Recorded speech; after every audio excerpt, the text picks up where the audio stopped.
আমরা আছি এই যে পদ্মাপাড়ে মুক্ত মঞ্চ আমার বাম পাশে, আমার ডান পাশে আছে বিশিষ্ট ব্যক্তি। আমার খুব অনেক দিনের একটা ইচ্ছা যে তার সম্পর্কে জানা। মানে সব কাজেই কাজী, সব কাজের কোনো কাজ। কাজেরই পাজি না। এটা ভাবনা কাজ করতে যে একদিন সুযোগ পেলে জানবো। এই যে আপনি পিএইচডি করলেন, এই সংস্থা ওই সংস্থা, নারী ওই হাজারটা প্রতিষ্ঠানে আপনার পদচারণা, এই ব্যাপারগুলো আমাদের কাছে খুব বিস্ময়কর মনে হয়। আর কোন কোন দেশে বা গেছেন বা কি ব্যাপার, কি রকম, মানে কিছু একটু আমি শুনি। ধন্যবাদ শহীদুল চাঁদ ভাই। আপনি আমার খুব কাছের মানুষ, প্রিয় বন্ধু। আসলে আপনি যেভাবে বললেন, আসলে অত বড় মানুষ আমি নই। আমি খুব ছোট একটা মানুষ, খুব সাধারণ মানুষ। আমার চিন্তা ভাবনা, ধ্যান ধারণা অতি সাধারণ।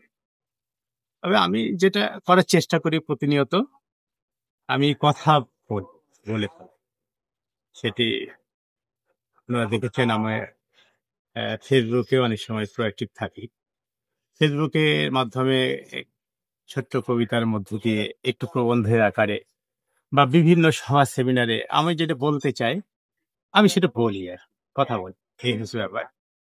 আর ছোটবেলা থেকেই আমি একটু সাংগঠনিক বলা যায়।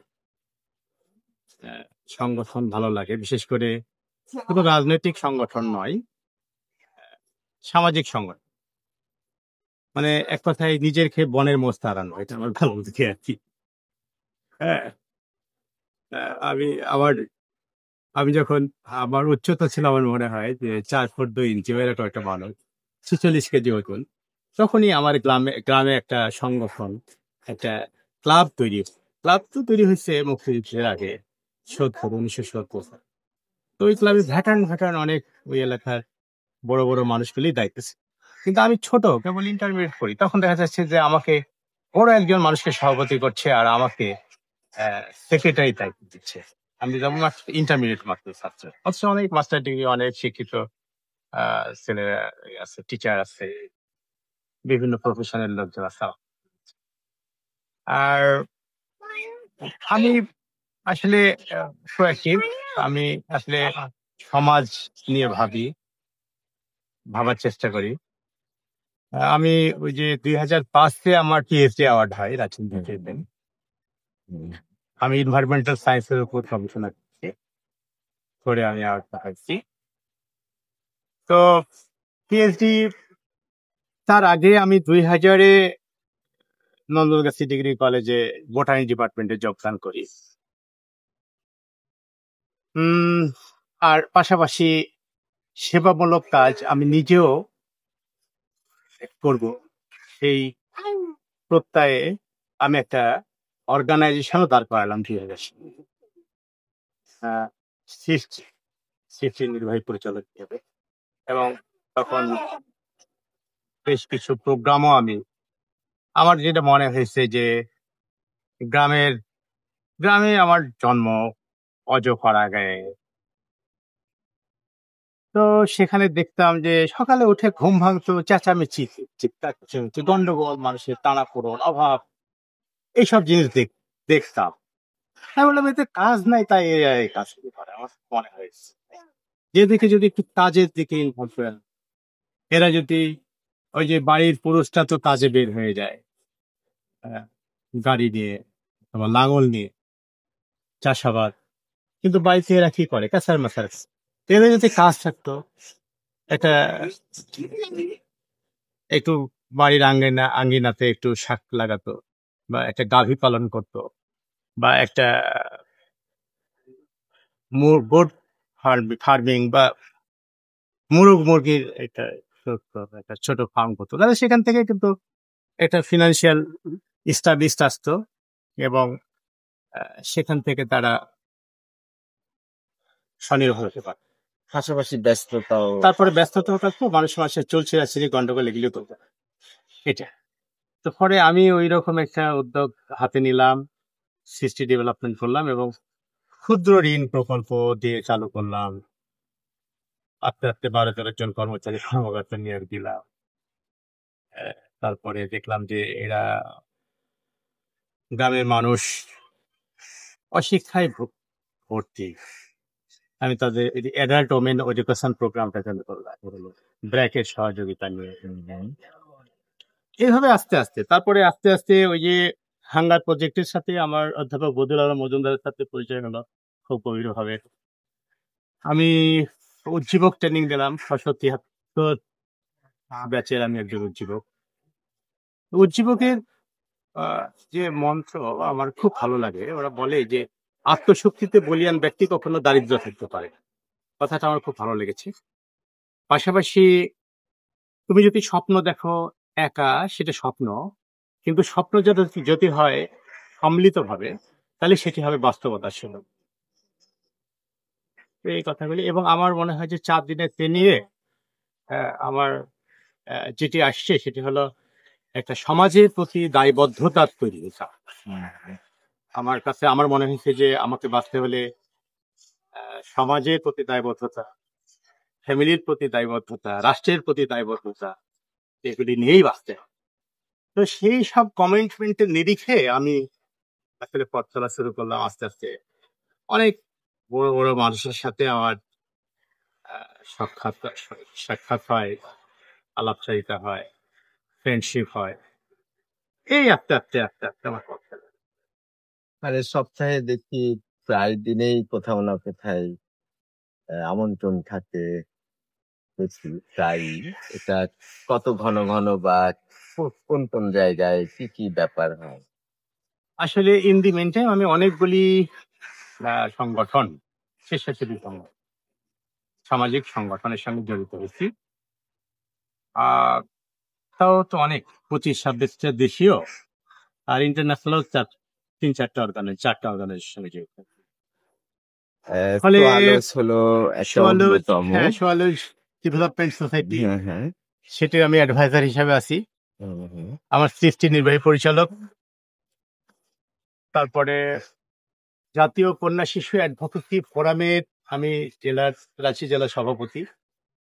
সুজন সুশাসনের জন্য নাগরিকের আমি রাঁচি মহানগর কমিটির সাধারণ সম্পাদক। তারপরে বাকশিসের আমি জয়েন্ট সেক্রেটারি। তারপরে বাংলাদেশ কলেজ শিক্ষক পিএইচডি ফোরামের আমি বাংলাদেশের জয়েন্ট সেক্রেটারি। বা আরো আছে, আরো অর্গানাইজেশন আছে।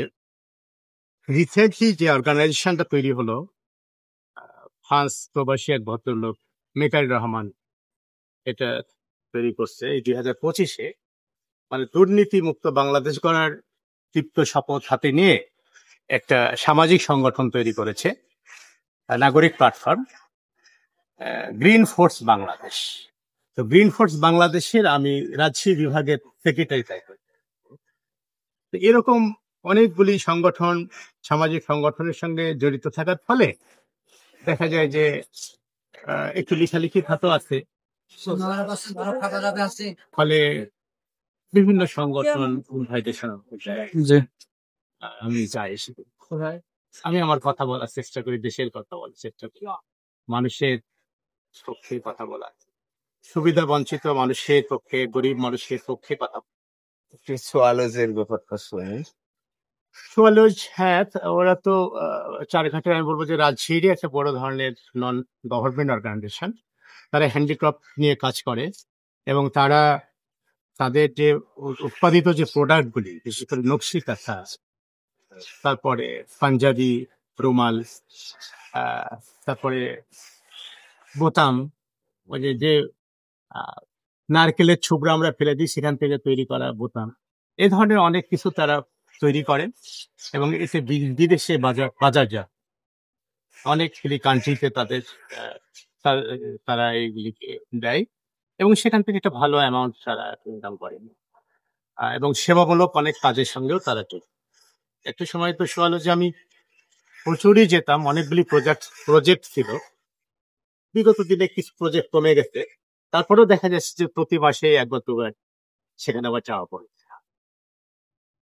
আর আরেকটি কথা না বললেই নয়, আমি 2018-তে অ্যামাউস ইন্টারন্যাশনাল আমন্ত্রণে সুইজারল্যান্ডে যায়।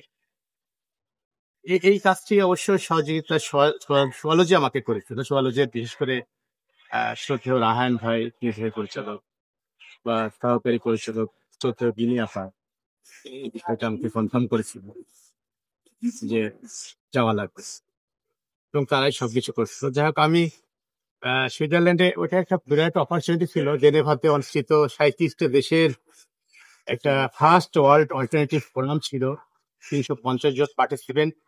সেখানে আমি জেন্ডার ইকুইটি নিয়ে বক্তব্য রাখছিলাম 40 মিনিট। এটা একটা বড় ধরনের। সেখান থেকে একটু ফ্রান্সে যাওয়ার সুযোগ হয়েছিল আমার। পরবর্তীতে 19 সালে আমি ইয়াতে গেলাম, ভুটানে গেলাম হেলথ অ্যাওয়ারনেস প্রোগ্রামে। হেলথ গ্রোথ এন্ড হেলথের উপরে কিছু কথাবার্তা এটি ইন্ডিয়া গেছি কয়েকবার, এই আর কি মূলত।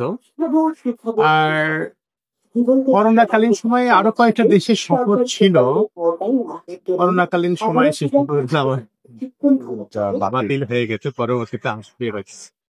যেমন ব্যাংকক সফর ছিল, চীন সফর, ইন্দোনেশিয়া। কাজে আরো ভালো কিছু হতো, কোনো বাধা কোনো কিছু যে আরো ফলপ্রসূ হতো, কিন্তু এই কারণে কোনো বাধার সম্মুখীন হয়েছে যেমন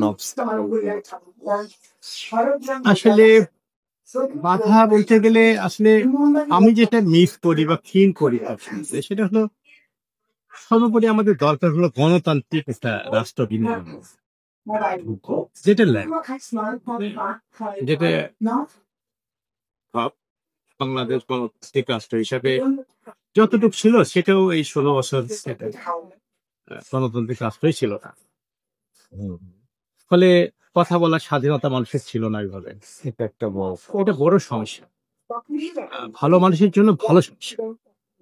আমার জন্য বিরাট সমস্যা, কথা বলতে পারছি যেভাবে বলতে চাইতাম সেভাবে বলতে কথা কেড়ে নাও, ওর সমস্যার কথা বললেও বলতে দেয়, এরকম একটা লক্ষ্য করি। এখন সেটা আসছে, এখন একটা ভালো আবহাওয়া তৈরি হয়েছে।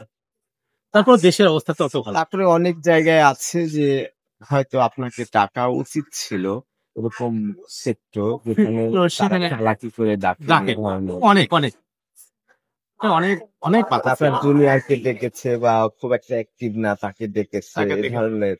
তা তো অবশ্যই। যেমন উপজেলা প্রশাসনের অনেক মিটিং এ দেখতাম যে ডাক করতে, অথচ ডাকার কথা ছিল। আমি তো কমিটিতে আগেই ছিলাম, 16 বছর আগেই কমিটিতে ছিলাম, কিন্তু দেখা করছে, অনুষ্ঠান হচ্ছে ঠিকই অনুষ্ঠান হচ্ছে, এবং যাদেরকে দিয়ে যে অনুষ্ঠানটি করা দরকার তারা সেই অনুষ্ঠান করছেন। যে সকল সৃজনশীল লোকের কথা শোনা যান তাদের কাছ থেকে আমরা সেটা এরকম একটা ছিল। এখন অবশ্যই এটা দূর হয়েছে, এখন সবাই মানুষ অন্তত কথা বলতে পারছে। এখন আগে যেটা ছিল, রাষ্ট্র সরাসরি মানবাধিকার লঙ্ঘন করে, এটা আমার কাছে মনে হয়। আমার তো মনে হচ্ছে রাষ্ট্র, বিশেষ করে সরকার তো এই কাজটি করছে, আমরা করছি এরকম। সামনের দিনগুলি হয়তো আরো ভালো আসবে।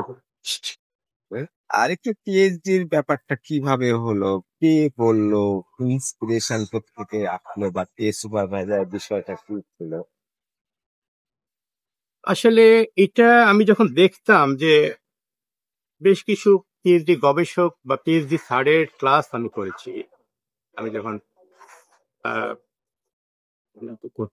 কলেজ ইউনিভার্সিটিতে পড়তাম, তখন দেখতাম যে যারা পিএইচডি প্রাপ্ত লোক তাদের কথাবার্তা, তাদের রেফারেন্স, তাদের তথ্যবহুল কথাবার্তা, এগুলি আমাকে অনুপ্রাণিত। ফলে আমি ডিসিশনটা অনেক পরে নিচ্ছি। আমি অনার্স পাশের পরে মাস্টার্স করার সময় ডিসিশন নিলাম যে আমি পিএইচডি আমি করব। তো পিএইচডি করতে হলে কি করতে হবে, আমাকে কলেজে একটা চাকরি নিতে হবে, অন্য চাকরিতে চলে গেলে তো আমি ওই স্কোপটা পাবো না। ফলে কলেজে চাকরি নিলাম খুব ইজি ভাবে, তারপরে পিএইচডি করব। আসলে ওই সব স্যারেরা, বিশেষ করে ডক্টর আব্দুল শহীদ বা ডক্টর আরজে শামসুল আল বা ডক্টর মফিজুদ্দিন বলেন বা এরকম স্যারের অনুপ্রেরণায় তারা আমাকে উজ্জীবিত করেছে বিষয়গুলি যে তোমার রিসার্চ করা দরকার। বা আমি তাদের দেখতাম যে রিসার্চ করলে এরকম ব্যক্তি হওয়া যায়, এরকম বড় স্যার হওয়া যায় তেমন। সেখান থেকে আমার আত্মোপলব্ধি এবং সেখান থেকে আমি মনে করেছি যে এটা করা দরকার, তাই রিসার্চ করছি। স্ত্রীর এখানে ভূমিকা পেলো। স্ত্রীর ভূমিকা ছিল তারও পজিটিভ। সে চাইতো যে আমার হাজবেন্ড সে ডক্টরেট করুক, আর চাইতো এটা তার সাপোর্ট ছিল পুরা। সেক্ষেত্রে হয়তো আমরা তো কোনো প্রতিষ্ঠানকে ছোট বলবো না, সব প্রতিষ্ঠানই বড়, যার যা কর্মে সুন্দরভাবে যদি পালন করে সেটাই সেরা। তারপরে একটা প্রশ্ন থাকে যে পিএইচডি করে মানুষ বড় শহরে বড় প্রতিষ্ঠান এরকম ব্যাপার থাকে। আপনার বাড়ির পাশে কলেজ, কোনো কারণ আছে কি আপনি বাড়ির পাশে কলেজ, আমি কাজ করবো বা এই ধরনের কোনো বিষয় আসবে? বা এমনও হতে আসলে পারে বাধা পেতে পারেন বিষয়টি রাজনৈতিক, যে হচ্ছে আপনার যে যোগ্যতা অনুযায়ী ভালো জায়গা বা আরো এটা তো হয়েছে যেমন আহ, আমাদের একটা সিস্টেম ছিল যে 10% একটা কোটা, আপনিও জানেন যে 10% একটা কোটা ছিল যারা পিএইচডি করতো সরাসরি সরকারি কলেজে তাদেরকে অ্যাপয়েন্টমেন্ট দেওয়া হতো, একটা temporary সাধারণ স্পেশাল কিছু। কিন্তু এই সুযোগটা আমি আমার পিএইচডি অ্যাওয়ার্ড হওয়ার পরে আমি পাইনি। 16 বছরে এরকম কোনো স্থান পারি, হুম, এটাকে স্টপ করে রাখা হয়েছে। এইটা একটা বাধা। বড় বাধা হলো সাইফুলার ইচ্ছে। হ্যাঁ, আর বিশ্ববিদ্যালয়ে ঢোকার ব্যাপারেও একটা বাধা সম্মুখ। সেটা মানে সেটাও অনৈতিক অনৈতিক, একটা ব্যাপার। দলগত একটা ব্যাপার, অযথা। যে ওর নানা তো বিএনপির এমপি, ও বিএনপি, আমি যে নির্দলীয় ব্যক্তি একজন, ও সেটা কাউকে বোঝাতে পারে, এরকম একটা ব্যাপার। ফলে ওখানেও বাধাটা। তো আমার জন্য কি, আমি মনে করলাম যে যেহেতু আমার পছন্দের প্রফেশন উপকরণ, ফলে একটা কলেজে ডিগ্রি কলেজ আছে, সেটি আমার আছে, খারাপ লাগে না, আমার ভালোই লাগে। ছাত্রছাত্রীদের মাঝে ক্লাস নেওয়া, তাদের ড্রিম জাগ্রত করা। নিজের বাড়ির পাশে মানুষজন যারা হ্যাঁ, ছেলেমেয়েরা প্রচুর শিখবে তারা মানুষের সম্মান আমি দেখেছি যে প্রচুর মানুষ আমাকে সম্মান করে, এই সম্মানটুকু নিয়ে বেঁচে আছি। খুব ভালো লাগে। আমার টাকা পয়সা নাই, কিন্তু আমি যখন দেখি রাস্তাঘাটে চলি, দেখি ছোট বড় সবাই আমাকে সালাম, অবশ্য সালাম আমিও করি, কিন্তু তারা করে, এটা আমার খুব ভালো অভ্যাস। আমার গ্রামে দেখা, আমার যে কলেজটা সেটা 36টা গ্রাম অ্যাডজাস্টেন্ট এরিয়াতে, 36টা গ্রাম আছে।